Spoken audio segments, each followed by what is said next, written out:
देखो, इससे पहले मैं अभी तक इस मामले में कुछ बोला नहीं।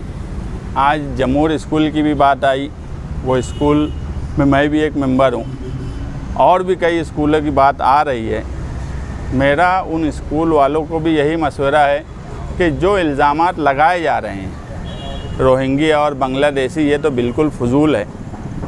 बांग्लादेशी वाले मामले में, जन्म दाखिले वाले मामले में एक चार्जशीट आ गई है। वो चार्जशीट में कहीं से बांग्लादेशी का जिक्र भी नहीं है।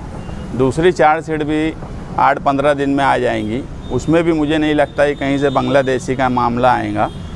तो वो चैप्टर ही बिल्कुल बेबुनियाद है वो सकल हिंदू समाज का। और वो शाम देवरे जो बात बोलता है वो बिल्कुल बेबुनियाद बात बोलता है, सिर्फ शहर के हालात को ख़राब करने की।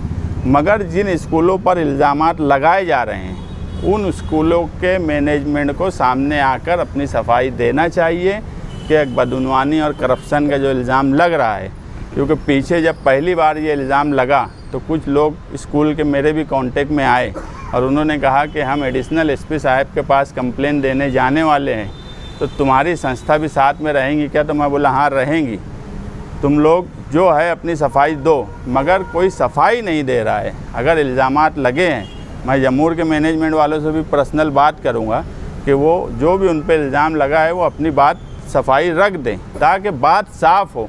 सफाई नहीं देना कहीं ना कहीं ये जाहिर करता है कि कोई मामला है, और उस मामले को फ़िरका परस्त दूसरी तरफ जोड़ देते हैं। इसमें भी शुरुआत हुई है ईदगाह की नमाज के बाद से। ईदगाह की नमाज पे मौजूदा एमएलए एक आंकड़ा 122 करोड़, अगर 122 करोड़ बोले कि यहाँ की उर्दू स्कूलों में करप्शन हुआ है, तो 122 करोड़ का आंकड़ा उनको कैसे मिला?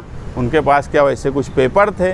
और अगर है और करप्शन और बदउनवानी हुई है, हम फ़िरका परस्ती से भी वैसे ही लड़ेंगे और करप्शन और बदउनवानी के ख़िलाफ़ भी वैसे ही लड़ेंगे। मगर खल्त मल्त जो हो रहा है फ़िरका परस्ती और बदउनवानी का, इसका जवाब पहले मैनेजमेंट को देना चाहिए। और अगर मैनेजमेंट क्लियर है तो आसिफ भाई भी पीछे बोले, और मैं भी अभी बोलता हूँ कि हम उनके साथ साना बसाना चलेंगे, उनकी लड़ाई हम लड़ेंगे। मगर पहले मैनेजमेंट को आकर अपनी बात रखना चाहिए कि जो इल्ज़ामात लगाए जा रहे हैं।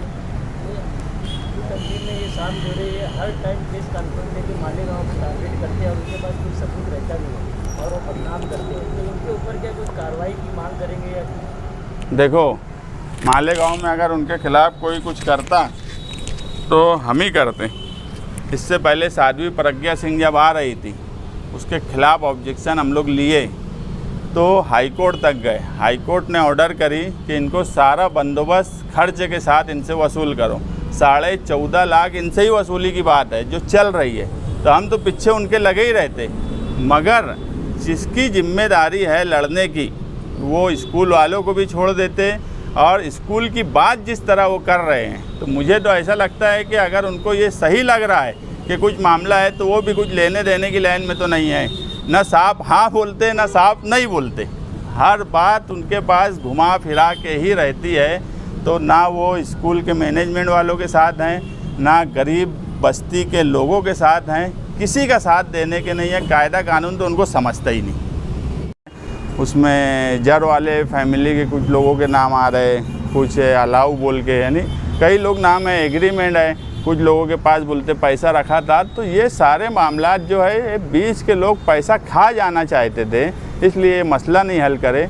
दूसरी बात ये कि वो जगह की कीमत दिखती बात है, 10 साल पहले अगर किसी को दी गई थी तो आज उसकी कीमत 4 पट 10 पट हो गई होंगी। तो ये बीच के लोग ही लालची लोग थे, जिन्होंने कोई कोशिश नहीं की इनके साथ ईमानदारी से, इसलिए ये नौबत आई है।